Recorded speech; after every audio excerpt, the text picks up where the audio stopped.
Real estate business ಅಂತಂದ್ರೆ land ಅಥವಾ ಅದರ ಮೇಲೆ ಕಟ್ಟಿರುವ ಸ್ಟ್ರಕ್ಚರ್ನ ಖರೀದಿಸೋದು ಅಥವಾ ಸೇಲ್ ಮಾಡೋದು. ಇದು ಒಂದು ತೀರ ಹಳೆಯ ಇತಿಹಾಸವಾಗಿದೆ. ಜನ ಭೂಮಿನ ಖರೀದಿಸ್ತಾರೆ, ಮುಂದೆ ಅದೇ ಭೂಮಿನ ಹೆಚ್ಚು ರೇಟ್ಗೆ ಮಾರಿ ಪ್ರಾಫಿಟ್ ಮಾಡ್ಕೊಳ್ತಾರೆ. ಮನೆ ಅಥವಾ ಅಂಗಡಿನ ಪರ್ಚೇಸ್ ಮಾಡಿ ಬಾಡಿಗೆಗೆ ಕೊಡ್ತಾರೆ. ಇದರಿಂದಾನು ರೆಗ್ಯುಲರ್ ಆಗಿ ಇನ್ಕಮ್ ಬರ್ತಾನೆ ಇರುತ್ತೆ. ನಿಮಗೆ ರಿಯಲ್ ಎಸ್ಟೇಟ್ ನಲ್ಲಿ ಇನ್ವೆಸ್ಟ್ ಮಾಡೋ ಮನಸ್ಸಿದ್ರೆ ಮುಖ್ಯವಾಗಿ 4 ಆಪ್ಷನ್ಗಳಿವೆ. 1 land, 2 residential real estate, 3 commercial real estate ಹಾಗೂ 4 ಇಂಡಸ್ಟ್ರಿಯಲ್ ರಿಯಲ್ ಎಸ್ಟೇಟ್. ಲ್ಯಾಂಡ್ ಅಂದ್ರೆ ಯಾವುದೇ ಕನ್ಸ್ಟ್ರಕ್ಷನ್ಸ್ ಮಾಡದೇ ಇರೋ ಖಾಲಿ ಜಾಗ ಅಥವಾ agricultural land. Residential real estate ಅಂತಂದ್ರೆ ಮನೆ, ಫ್ಲಾಟ್ ಅಥವಾ ಬಿಲ್ಡಿಂಗ್, ಎಲ್ಲಿ ಜನ ವಾಸ ಆಗಿರ್ತಾರೋ ಆ ಬಿಲ್ಡಿಂಗ್. ಕಮರ್ಷಿಯಲ್ ರಿಯಲ್ ಎಸ್ಟೇಟ್ ಅಂತಂದ್ರೆ ಬಿಸ್ನೆಸ್ ಮೆನ್ ತಮ್ಮ ಬಿಸ್ನೆಸ್ ನಡೆಸ್ತಾ ಇರೋ ಕಟ್ಟಡ. ಉದಾಹರಣೆಗೆ shop, showroom, shopping mall, office space, hotel, parking yard, marriage garden etcetera. ಇನ್ನು ಇಂಡಸ್ಟ್ರಿಯಲ್ ರಿಯಲ್ ಎಸ್ಟೇಟ್ ಅನ್ನು ನೋಡೋದಾದ್ರೆ ಇಂಡಸ್ಟ್ರಿಯಲ್ ಬಿಸ್ನೆಸ್ ಗಾಗಿ ಉಪಯೋಗಿಸುವಂತಹ ಕಟ್ಟಡ ಅಂದ್ರೆ manufacturing plants, warehouses, factories, logistic hubs etcetera. ನೀವು ಈ 4 ಆಪ್ಷನ್ಗಳಲ್ಲಿ ಯಾವುದರಲ್ಲಿ ಬೇಕಾದರೂ ಇನ್ವೆಸ್ಟ್ ಮಾಡಿ, ಆದ್ರೆ ನಿಮಗೆ ಲಾಭ ಕೇವಲ 2 ರೀತಿಯಾಗಿ ಮಾತ್ರ ಸಿಗತ್ತೆ. 1, ಖರೀದಿಸಿರುವ ರಿಯಲ್ ಎಸ್ಟೇಟ್ ನ ಹೆಚ್ಚಿನ ರೇಟ್ಗೆ ಮಾರಾಟ ಮಾಡಿ ಲಾಭ ಸಿಗತ್ತೆ. ಇದನ್ನ ಕ್ಯಾಪಿಟಲ್ ಅಪ್ರಿಸಿಯೇಷನ್ ಅನ್ನುತ್ತಾರೆ. 2, ನಿಮ್ಮಲ್ಲಿರುವ ರಿಯಲ್ ಎಸ್ಟೇಟ್ ನಿಂದ ಸಿಗೋ ಬಾಡಿಗೆಯಿಂದ ಅದನ್ನ ರೆಂಟಲ್ ಇನ್ಕಮ್ ಅನ್ನುತ್ತಾರೆ. ಈ ಮೇಲಿನ 4 ಆಪ್ಷನ್ಗಳಲ್ಲಿ ಯಾವ ಆಪ್ಷನ್ ಅಲ್ಲಿ ಇನ್ವೆಸ್ಟ್ ಮಾಡಬೇಕು ಅನ್ನೋದು ನಿಮಗೆ ಬಿಟ್ಟಿದ್ದು. ರಿಯಲ್ ಎಸ್ಟೇಟ್ ಬಿಸ್ನೆಸ್ ನಲ್ಲಿ ಮುಖ್ಯವಾಗಿ ಗಮನಿಸಬೇಕಾದ ಅಂಶ ಅಂತಂದ್ರೆ ಲೊಕೇಶನ್. ಈ ಎಂಟೈರ್ ರಿಯಲ್ ಎಸ್ಟೇಟ್ ಅನ್ನೋ ಗೇಮ್ ನಡೆಯೋದು ಲೊಕೇಶನ್ ನ ಮೇಲೆ. ಅಂದ್ರೆ ಇಲ್ಲಿ ಬೇಕಾಗಿರೋದೇ, ಮುಖ್ಯವಾಗಿ ಬೇಕಾದೆ ಲೊಕೇಶನ್, ಲೊಕೇಶನ್, ಲೊಕೇಶನ್. ಹಾಗಾಗಿ ನೀವು ಯಾವುದೇ ರಿಯಲ್ ಎಸ್ಟೇಟ್ ನಲ್ಲಿ ಇನ್ವೆಸ್ಟ್ ಮಾಡೋದಕ್ಕಿಂತ ಮೊದಲು ಅದರ ರಿಯಲ್ ಲೊಕೇಶನ್ ಚೆನ್ನಾಗಿ ತಿಳಿದುಕೊಳ್ಳಿ. ಸಾಮಾನ್ಯವಾಗಿ ನೀವು ರಿಯಲ್ ಎಸ್ಟೇಟ್ಗೆ ಸಂಬಂಧಿಸಿದ ಆಸ್ತಿಗಳನ್ನ ಮುಂದೆ ಫ್ಯೂಚರ್ ನಲ್ಲಿ ಹೆಚ್ಚಿನ ದರಕ್ಕೆ ಏರಿಕೆಯಾಗಿ ಅಧಿಕ ಲಾಭ ಗಳಿಸಬಹುದಾದಂತಹ ಜಾಗದಲ್ಲಿಯೇ ಇರೋದನ್ನ ಪರ್ಚೇಸ್ ಮಾಡಬೇಕು. ಉದಾಹರಣೆಗೆ ನೀವು ರೆಸಿಡೆನ್ಷಿಯಲ್ ರಿಯಲ್ ಎಸ್ಟೇಟ್ ಖರೀದಿಸೋ ಪ್ಲಾನ್ ನಲ್ಲಿದ್ರೆ ನೀವು ಗಮನಿಸಬೇಕಾದ್ದು ಆ ಜಾಗದಲ್ಲಿಯ ಇತರ ಮನೆಗಳಿಗೂ ಅದೇ ರೀತಿಯಾದ ಬೇಡಿಕೆ ಇದೆಯಾ ಅಂತ. ಇನ್ ಫ್ಯೂಚರ್ ಜನರ ಆಸಕ್ತಿ ಆ ಲೊಕೇಶನ್ ಮೇಲೆ ಹೆಚ್ಚಾಗೋದ್ ಸಾಧ್ಯತೆ ಇದೆಯಾ? ಹತ್ತಿರದಲ್ಲಿ ಶಾಲಾ ಕಾಲೇಜುಗಳಿವೆಯಾ? ಹಾಸ್ಪಿಟಲ್, ಮಾಲ್ಗಳಿವೆಯಾ? ಆ ಪ್ರಾಪರ್ಟಿ ಅನ್ನೋದು ಮೇನ್ ರೋಡ್ ನಿಂದ ಎಷ್ಟು ಒಳಗಡೆ ಇದೆ? ಸರಿಯಾದ ಲೇಔಟ್ ಪ್ಲಾನ್ ನಡೆದಿದೆಯಾ? ಆ ಪ್ರಾಪರ್ಟಿಯಿಂದ ಬಸ್ ಸ್ಟ್ಯಾಂಡ್ ಅಥವಾ ರೈಲ್ವೆ ಸ್ಟೇಷನ್, ಈವನ್ ಏರ್ಪೋರ್ಟ್ ಹೋಗೋದಕ್ಕೆ ತೊಂದರೆಗಳೇನಾದ್ರೂ ಇದೆಯಾ ಅಥವಾ ಎಷ್ಟು ದೂರದಲ್ಲಿದೆ?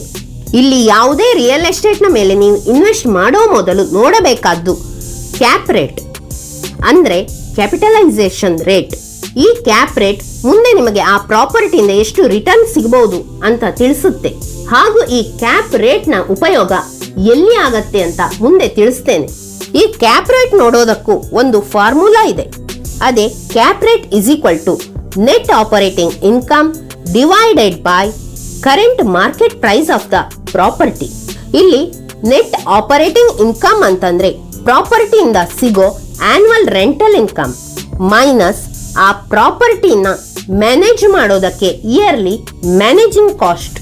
ಅಂದ್ರೆ net operating income is equal to annual rental income minus cost to manage the property. ಇಲ್ಲಿ ಒಂದು ಉದಾಹರಣೆನ ಕೊಡೋದಾದ್ರೆ, ನೀವು ಇನ್ವೆಸ್ಟ್ ಮಾಡೋದಕ್ಕೆ ಅಂತ 2 BHK ಒಂದು ಮನೆಯನ್ನ ಹುಡುಕ್ತಾ ಇದ್ದೀರಾ. ಫ್ಲಾಟ್ ನ ಕರೆಂಟ್ ಮಾರ್ಕೆಟ್ ಪ್ರೈಸ್ ಅನ್ನೋದು 25 lakhs.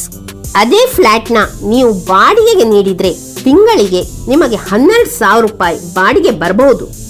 ಅಂದ್ರೆ ನಿಮಗೆ ವರ್ಷಕ್ಕೆ 12,000 ಇಂಟು 12 ಇಸ್ ಈಕ್ವಲ್ ಟು 1,44,000 ರೂಪಾಯಿ ಬಾಡಿಗೆಯಿಂದ ಸಿಗತ್ತೆ. ಜೊತೆಗೆ ಇದೇ ಫ್ಲಾಟ್ ನ ವರ್ಷವಿಡೀ ಮೇಂಟೈನ್ ಮಾಡೋದಕ್ಕೆ ನಿಮಗೆ 14,000 ರೂಪಾಯಿ ಬೇಕು ಅಂತ ಅನ್ಕೊಂಡ್ರೆ, ಈಗ ಈ ಪ್ರಾಪರ್ಟಿಯ ನೆಟ್ ಆಪರೇಟಿಂಗ್ ಇನ್ಕಮ್ ಬಂದು ಮೊದಲೇ ನೀವು ಕ್ಯಾಲ್ಕುಲೇಟ್ ಮಾಡಿರುವಂತಹ ಬಾಡಿಗೆಯಿಂದ ಬಂದ ಹಣ 1,44,000 minus maintenance cost 14,000 is equal to 1,30,000 ಬರುತ್ತೆ. ಈಗ ನಾವು ಈ ಕ್ಯಾಪ್ ರೇಟ್ನ ನೋಡೋದಾದ್ರೆ cap rate is equal to net operating income divided by current market price of the property.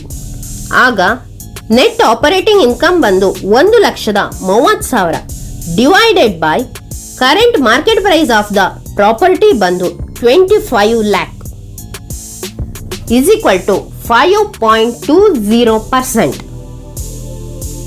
ಅಂದ್ರೆ ಈ ಪ್ರಾಪರ್ಟಿಯ ಕ್ಯಾಪ್ ರೇಟ್ ಬಂದು 5.20%. ಈಗ ನಿಮಗೆ ಅನುಮಾನ ಬರಬಹುದು, ಈ ಕ್ಯಾಪ್ ರೇಟ್ನ ಯಾಕೆ ಹಾಗೂ ಎಲ್ಲಿ ಬೇಕಾಗತ್ತೆ ಅಂತ. ಇಲ್ಲಿ ನೀವು ಗಮನಿಸಬೇಕಾದ್ದು, ನಿಮ್ಮ ಬಳಿ ಒಂದೇ ರೀತಿಯಾದಂತಹ 2 ಪ್ರಾಪರ್ಟಿಗಳಿವೆ. ನೀವು ಈಗ ಗೊಂದಲದಲ್ಲಿ ಇದ್ದೀರಾ ಯಾವ ಪ್ರಾಪರ್ಟಿನ ಪರ್ಚೇಸ್ ಮಾಡಬೇಕು ಅಂತ. ಆಗ ಈ ಕ್ಯಾಪ್ ರೇಟ್ ನಿಮಗೆ ಸಹಾಯ ಮಾಡುತ್ತೆ. ಆ 2 ಪ್ರಾಪರ್ಟಿಗಳನ್ನ ಕಂಪೇರ್ ಮಾಡಲು ಸಾಧ್ಯ ಆಗತ್ತೆ. ನಿಮಗೆ ಆ 2 ಆಸ್ತಿಗಳು ಒಂದೇ ರೀತಿಯಾಗಿ ಕಾಣ್ತಾ ಇದ್ರೆ ಆಗ ನೀವು ಪ್ರಾಪರ್ಟಿಗಳ ಕ್ಯಾಪ್ ರೇಟ್ನ ಕಂಪೇರ್ ಮಾಡಿ ಆಸ್ತಿಯ ಬಗ್ಗೆ ನಿರ್ಧಾರ ತಗೊಳ್ಳಿ. ಆದ್ರೆ ಜನರಲಿ ಹೈಯರ್ ಕ್ಯಾಪ್ ರೇಟ್ ಅನ್ನೋದು ಹೈಯರ್ ರಿಟರ್ನ್ಸ್ನ ಒಳಗೊಂಡಿರುತ್ತೆ. ಜೊತೆಗೆ ಈ ಹೈಯರ್ ರಿಟರ್ನ್ಸ್ ಅನ್ನೋದು ಇನ್ ಫ್ಯೂಚರ್ ಹೈಯರ್ ರಿಸ್ಕ್ ಕೂಡ ನೀವು ಅನುಭವಿಸಬೇಕಾಗಿ ಬರ್ಬೋದು. ವಿಡಿಯೋ ಇಷ್ಟ ಆದ್ರೆ ದಯವಿಟ್ಟು ಒಂದು ಲೈಕ್ ನೀಡಿ. ಚಾನಲ್ಗೆ ಹೊಸದಾಗಿ ಭೇಟಿ ಮಾಡ್ತಾ ಇದ್ರೆ ಚಾನಲ್ನ ಸಬ್ಸ್ಕ್ರೈಬ್ ಮಾಡಿ. Thank you and all the best.